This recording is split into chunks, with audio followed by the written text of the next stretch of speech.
Assalamualaikum warahmatullahi wabarakatuh. Alhamdulillahirabbil alamin. Allahumma la sahla illa ma ja'altahu sahlan wa anta taj'alul hazana idza syi'ta sahla. Assalatu wassalamu ala Rasulillah wa ala alihi wa sahbihi wa mawalah.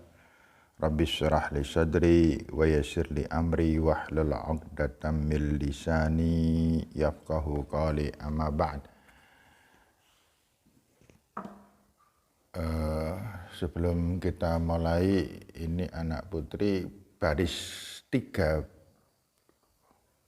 2 baris terakhir di depan. 2 baris terakhir di depan. Pindah ke depan. Daripada ngesot kabeh kan. Ya.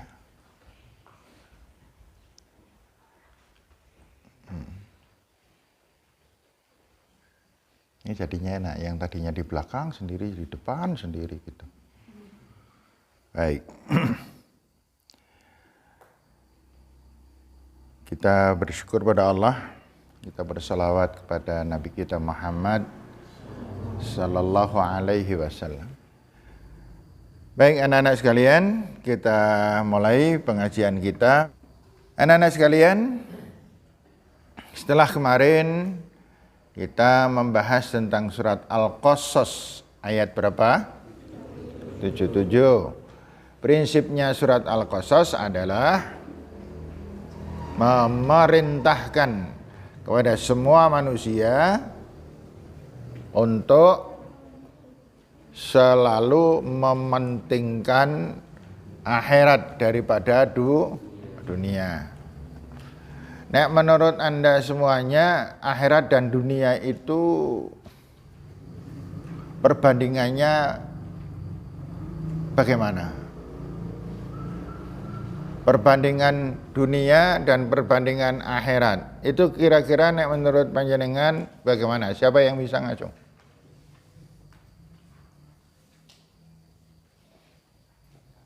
Anak putri kudune iso. Ya, Mbak siapa namanya? Vina. Mbak Vina.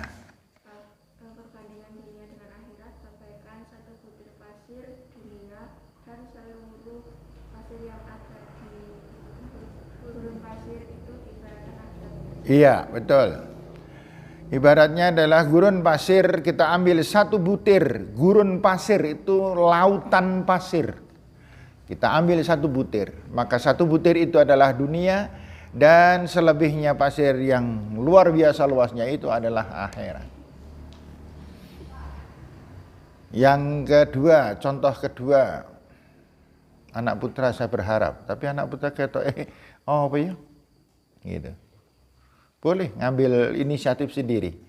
Contohnya kalau satu lautan pasir, diambil satu butir, ini dunia, maka pasir selebihnya adalah akhirat. Anak putra, saya beri kesempatan lebih dulu. Ada? Contoh yang lain. Perbandingan ibarat yang lain. Ya? Perbandingan ibarat satu tetes air dengan lautan yang luas. Betul sekali. Ibaratnya adalah satu tetes air laut dibandingkan dengan seluruh isi lautan. Seluruh lautan itu adalah akhirat, dan diambil satu tetesnya adalah dunia. Bisa dibayangkan betapa bodohnya kita semuanya kalau mementingkan dunia sementara melanggar aturan-aturan Allah Subhanahu wa ta'ala yang berkaitan dengan akhirat. Betapa bodohnya kita yang berani melakukan perbuatan keliru, salah, dan dosa. Baik ya, itu materi sudah saya cukupkan. Sekarang kita berubah materi. Saya lupa memberitahukan, saya minta maaf, materinya malam hari ini adalah hadis. Materinya adalah hadis. Tapi tidak masalah karena orang rugi nggawa Quran. Nanti ada sambungannya dengan Quran kok. Yang pertama berbunyi berbunyi mirip. Idza aradallahu bi 'abdihi khairan yufaqihu fid-din. Idza aradallahu bi 'abdihi khairan ibtalahu wa idza ibtalahu sabara. Idza kathurat dzunubal 'abdi wa lam yakul lahu 'amalan yukaffiruha ibtalah. Baik, kita baca hadis yang pertama. Hadis yang pertama itu bacanya gini. Hadis yang pertama membacanya gini. Idza aradallahu bi 'abdihi khairan idza aradallahu bi 'abdihi khairan yufaqihu fid din. Idza aradallahu bi 'abdihi khairan ibtalah wa idza ibtalah sabara. Itu bacanya begitu caranya. Ya. Kemudian yang kedua, idza kathurat dzunubal 'abdi wa lam yakul lahu 'amalun yukaffiruha ibtalahu.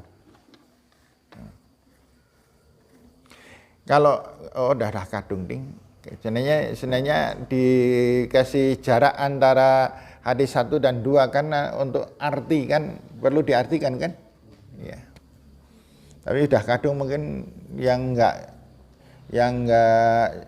enggak teliti mesti rengket banget itu. Antara 1 dan 2. Baik, terjemahan hadis nomor 1.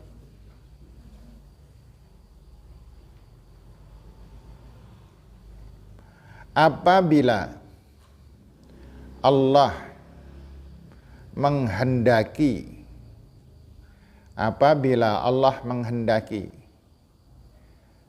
kebaikan untuk seorang hamba,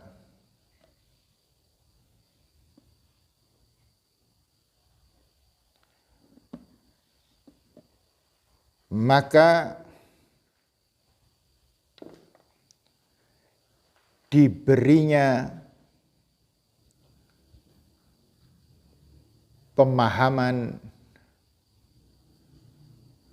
tentang ilmu. Maka diberinya pemahaman tentang ilmu.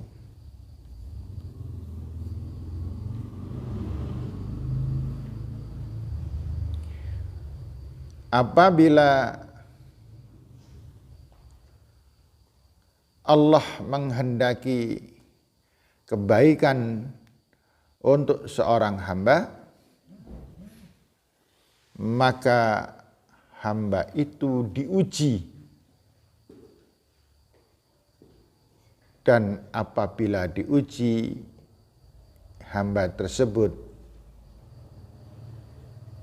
menerima dengan sabar. Apabila Allah menghendaki kebaikan untuk seorang hamba, maka hamba itu diuji, dan apabila diuji, hamba itu menerima dengan sabar.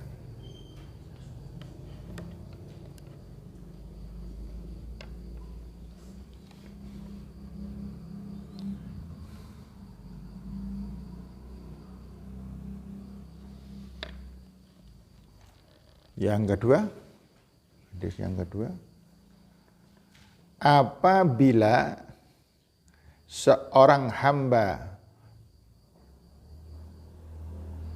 banyak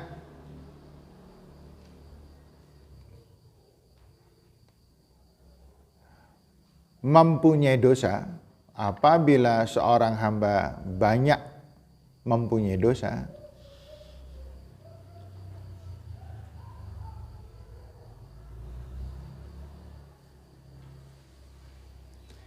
dan hamba tersebut tidak mempunyai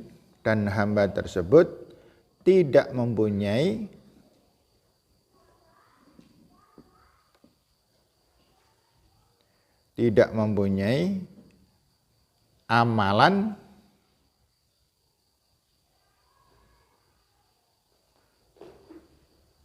yang bisa menghapusnya,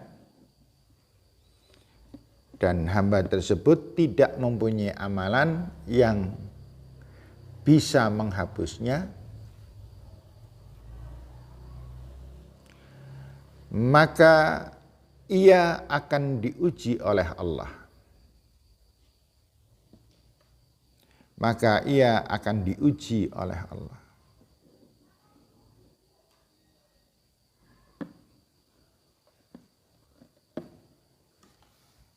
Sudah ya?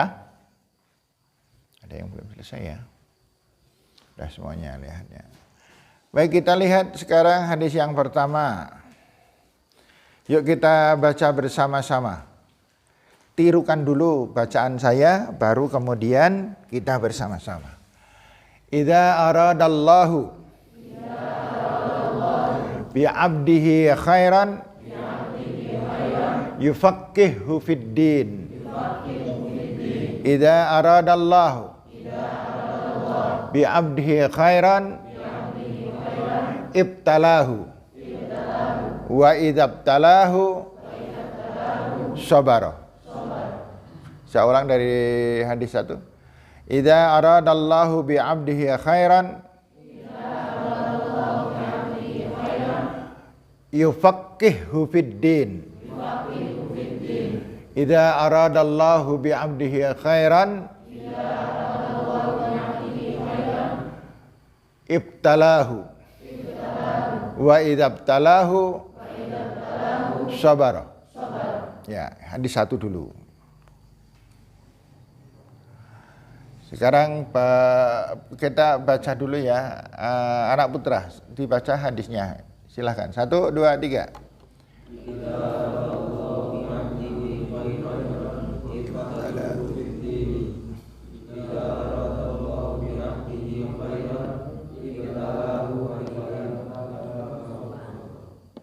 Wabayal itu boleh dikapanya. Udah jelas. Para kompak. Balani nggak kompak yang terakhir. Yo, idza aradallah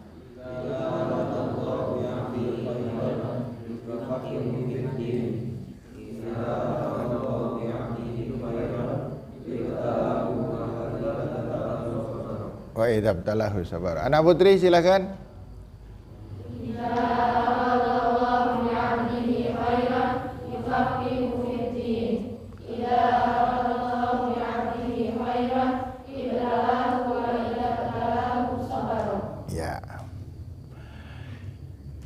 Ini masih berkaitan dengan pelajaran pertama dulu, yaitu surat Al-Furqan. Ya, surat Al-Furqan ada kaitannya dengan hadis ini. Surat Al-Furqan yang 63 itu. Siapa sih orang yang paling disayang oleh Allah? Ya kan? Orang yang rendah hati, yang tidak berbuat dosa ketika menghadapi orang yang bodoh, orang yang sholat malam, orang yang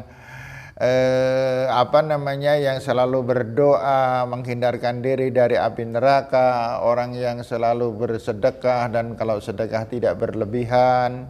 Ya, masih ingat itu ya? Iya. Nah, sekarang siapa orang yang paling disayang oleh Allah? Dari penjelasan Rasul mengatakan, idza aradallah bi 'abdi khairan, apabila seseorang hamba itu akan mendapatkan kebaikan dan terus akan mendapatkan kebaikan dari Allah, kasih sayang Allah, maka tanda khasnya adalah orang itu senang belajar ilmu, senang menuntut ilmu. Makanya kalau adik-adik ada di antaranya dengan ono sing keset, itu berarti orang mengurati sayang karo Gusti Allah. Yang semangat, yang rajin belajar, yang rajin menghafal, yang rajin membaca, ini orang tanda-tanda disayang oleh Allah. Karena orang yang mempunyai kebaikan banyak adalah orang yang banyak menuntut ilmu. Yang di mana-mana lah Mbak, Mas, sing jenenge wong berilmu itu nilainya beda. Ya, nilainya beda. Gitu. Nggih. Beberapa kali saya bertemu dengan orang-orang hebat, Masya Allah, mereka itu dihormati di mana-mana, orang berilmu itu. Tetapi kalau orang kaya, itu penghormatannya penghormatan semu. Semu itu apa? Semu apa? Semu ki ora tenanan gitu loh. Ya le ngormati itu karena kuwi wong sugih gitu loh. Nggih. Tapi kalau orang yang berilmu, kita menghormatinya benar-benar kita menghormati beliau. Nah, makanya seorang yang sangat menghormati adalah murid-muridnya. Dihormati guru-guru itu. Gitu. Ya dengan delok nang sekolahan. Guru-guru gitu begitu dihormati kan. Ada di situ tukang kebun dan di situ ada guru. Lebih mana dihormati? Lebih hormat kepada guru. Gitu. Memang guru ini dihormati sampai akhir hayat. Yang namanya ilmu itu dihormati sampai orang itu meninggal tetap dihormati. Suatu ketika saya pernah ke Sarian, saya pernah ziarah kubur kan. Kemudian ketika itu ada maisan, saya nggak sengaja baca. Saya baca, astagfirullah, astagfirullah ini guru saya ya Allah. Allahumma ighfir lahu warhamhu wa'afihi wa'afu anhu wa akrim. Saya langsung berdoa, hormat betul dengan kuburan ini dalam artian menghormat yang kemudian mendoakan, bukan kemudian saya lewat di depan guru itu, di depan itu kemudian munduk-munduk teman maisane tak cium, ya ndak lah, nyium maisan rugi, ledes mas kan ya. Ndak, menghormati dari dalam hati kita. Makanya tanda-tanda kalau Mbak melihat tanda-tanda orang yang diberi kasih sayang oleh Allah itu diantaranya malam Jumat itu loh. Bapak-bapak dan ibu-ibu yang ngerawi pengajian itu orang-orang yang disayang oleh Allah semuanya. Karena mereka tua tapi semangat menuntut ilmu. Bahkan pernah kejadian kan, kita lagi hujan, kemudian anak-anak di malam Jumat hujan-hujan ngaji yang ora gomun mancen kudune kan. Iya. Ora ketang payung cilik nggo wong telu ya. Kemarin itu ada mbak-mbak pakai payung cilik nggo wong telu. Lah ya kelebus kabeh gitu, wong tarik-tarikan rono rene gitu. Iya, gitu. Tapi ini simbah-simbah, Mbah Kakung dan Mbah Putri malam-malam hujan berangkat pengajian. Loh kok Allah memberi apa-apa? Kok orang itu semangat banget? Ya memang itu disayang oleh Allah kok. Ada orang panti ada pengajian, tetangga cepak di sekitar sini ngerti. Ada nggak yang nggak berangkat? Banyak. Gitu. Tetapi ini kauman kidul. Malah kemarin itu yang tahun kemarin itu ada yang dari Tawangsari. Perumahan Tawangsari, ngerti Mbak? Perumahan Tawangsari orang ngerti, kurang piknik. Iya. Ya ngerti nggak Mas? Perumahan Tawangsari. Ya, saya hafal banget, saya setiap hari Rabu selalu ke sana, pengajian di sana. Itu ada ibu-ibu suami istri sudah sepuh. Dengan saya tua sana, boncengan pakai sepeda motor. Pengajian di sini. Saya mikir astagfirullahaladzim. Kalau Mbak ada yang hafal ya Mbak ya, yang namanya Bu Bisri tahu? Hebat. Saya kalau dengan beliau acung jempol loro, jadi pengen papat nih kejengkang kan? Hebat Bu Bisri dan Pak Bisri itu. Mendolo. Buri rumah sakit Islam kan jauh itu. Ya. Dia berangkat dari mana? Dari rumah setiap hari Senin, Selasa, Rabu, Kamis, Jumat ikut kuliah subuh. Kadang-kadang subuh hujan, beliau tetap datang. Astagfirullahaladzim. Saya betul-betul cemburu itu. Saya meri betul. Besok kalau sama-sama menghadap Allah, dia yang pertama kali masuk surga. Saya keprek, mungkin gitu ya. Gitu. Dan saya keprek jenengan. Iya. Insyaallah itu. Ada yang hebat-hebat semacam itu. Itu karena sudah dikehendaki, diberi kemudahan, diberi semangat oleh Allah Subhanahu wa taala, dan beliau-beliau itu menerima karunia Allah itu dengan sebaik-baiknya. Itu yang pertama. Jadi yang dimaksudkan yufaqihu fiddin, unsurnya adalah semangat menuntut ilmu. Orang yang semangat menuntut ilmu jauh beda dengan yang malas. Gitu. Saya mempunyai beberapa teman, dulu di pondok itu rajinnya bukan main, astagfirullah. Itu anak-anak rajinnya, saya kalah jauh rajinnya. Dan sekarang saya ketawa sendiri kalau melihat keadaan ini. Teman-teman saya itu sekarang sudah bergelar profesor doktor. Suatu ketika saya ke Semarang, ada pelatihan, pada waktu itu ada pelatihan apa sih ya, saya lupa. Diadakan oleh wilayah, gitu. Diadakan oleh wilayah di Semarang. Ketika saya melihat jadwal jadwal trainingnya, jadwal seminarnya, saya lihat ini sih siapa ya? Aku kok kenal nama ini gitu. Namanya Zuhad Masduki. Zuhad Masduki, apa itu ya? Tahu nggak? Ketika beliau datang, astagfirullah Zuhad gitu. Kenapa? Kok saya kaget? Dia adik kelas saya. Sudah menjadi profesor doktor. Dan saya sing kakang kelas malah jadi peserta seminar jal. Apa orang ngisi-ngisi. Lah iya. Tapi ya memang harus gitu. Tapi ini Mas Zuhad ini saya manggilnya jadi Mas Zuhad, padahal mbien dia ngemanggil saya Kak loh. Saya dipanggil Kak Harto loh, mentereng saya dulu. Bahasa wis podo-podo tua, ya Allah ngenes saya, Masya Allah. Mas Zuhad hebat banget sih panjenengan gitu. Enggak, loh, ini Mas Harto sama siapa aja? Saya berempat ini teman-teman dari Wonosobo. Ya Masya Allah.